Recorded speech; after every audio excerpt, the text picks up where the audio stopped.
Voilà, ici dans cette séance, nous verrons donc finalement comment établir l'expression du Coran. Donc nous avons déjà établi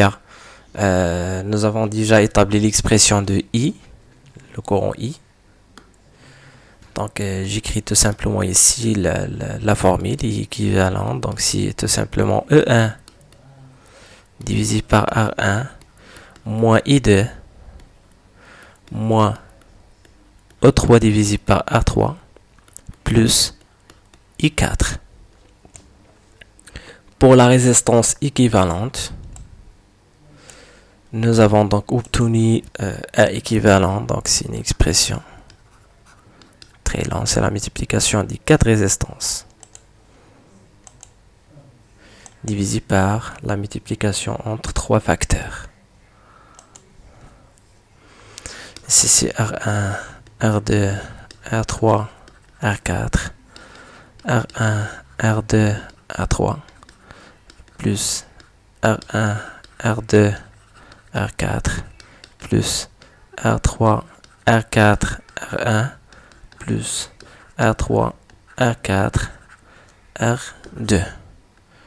Voilà, si les expressions que nous avons donc établies dans les deux séances précédentes. Donc maintenant, nous avons donc, comme vous remarquez ici, dans les deux circuits, nous avons donc un branchement ici en parallèle entre une résistance et un générateur de courant. Donc connaissant le courant ici, délivré par le générateur, connaissant la valeur de R équivalent, connaissant la résistance R, on cherche à trouver à quoi est égal I.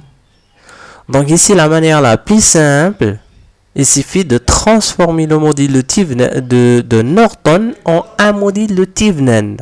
Donc c'est la dernière étape. Donc il faut penser à établir une transformation entre le module de Thevenin. Donc il faut penser à établir une transformation d'un module de Norton à un module de Thevenin. Voilà, c'est une manière très simple afin de trouver finalement la bonne réponse.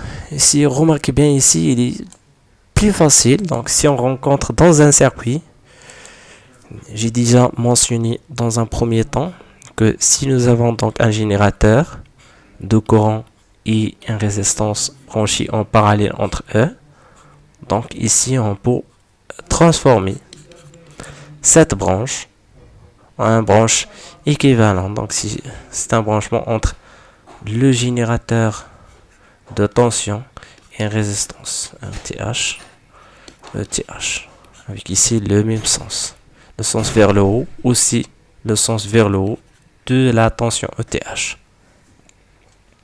Tel que ETH est égal ici, j'écris en rouge, est égal, ici nous avons donc R équivalent, ici nu équivalent, donc ETH est égal nu équivalent.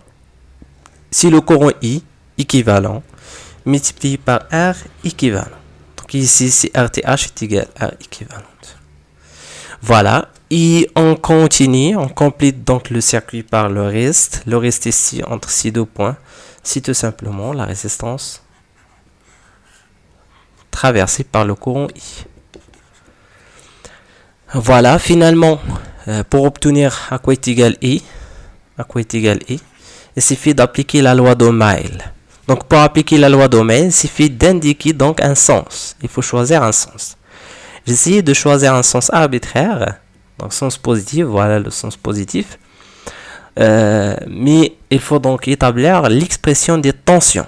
Donc je vais essayer de suivre la tension. Remarquez bien ici, nous avons donc un conducteur ohmique, c'est-à-dire que le courant a un sens contraire avec la tension au bord de ce conducteur. Ici, ils ont le même sens, le générateur avec le sens de la tension avec le sens du courant, elles sont les mêmes. Par contre ici encore, nous avons donc deux sens différents. Donc le sens du courant vers le haut, le sens de la tension vers le bas. Voilà, essayons donc de suivre. Si on rencontre la flèche, si on, ici, voilà, on va de ce point. On commence donc à partir de ce point-là, point de départ, et on doit finir, à ce point encore. Donc, point F. Donc voilà, partons ici par le point I, en suivant donc ce sens. Si on se rencontre avec la tension à partir de la flèche, ici, on note plus. Alors ici, c'est plus IR. Voilà, continuons. Donc, si on se rencontre avec la flèche, on note plus, encore plus.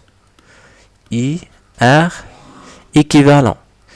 Si on se rencontre avec le point de la flèche, on note moins.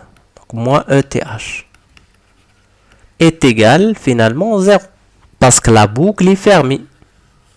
Voilà l'expression que nous devrions établir si on applique la loi de Mile. Il faut tout simplement réfléchir, il faut penser à respecter le sens. Voilà. Essayons d'abord d'exprimer R en fonction de R et du courant. Donc ici c'est R multiplié par I plus R équivalente multiplié par I. Il n'y a qu'un seul courant qui circule dans ce circuit, c'est le courant I que l'on cherche à déterminer. Moins ETH. À quoi est égal ETH? Nous avons déjà établi l'expression ETH. Donc ETH, c'est I équivalent multiplié par R équivalente est égal à 0. Rappelez bien, donc l'objectif de cet exercice, c'est de trouver à quoi est égal I. Il est plus facile, donc désolé, l'expression de I. Voilà, I, c'est tout simplement R équivalente. I équivalent divisé par la somme des résistances R équivalent plus R. Voilà finalement l'expression du courant circulant dans la branche R. Voilà, je résume. Alors dans un premier temps, donc dans cet exercice, nous avons une situation où il y a un branchement en série et en parallèle entre les résistances, les sources de tension, les sources de courant, etc.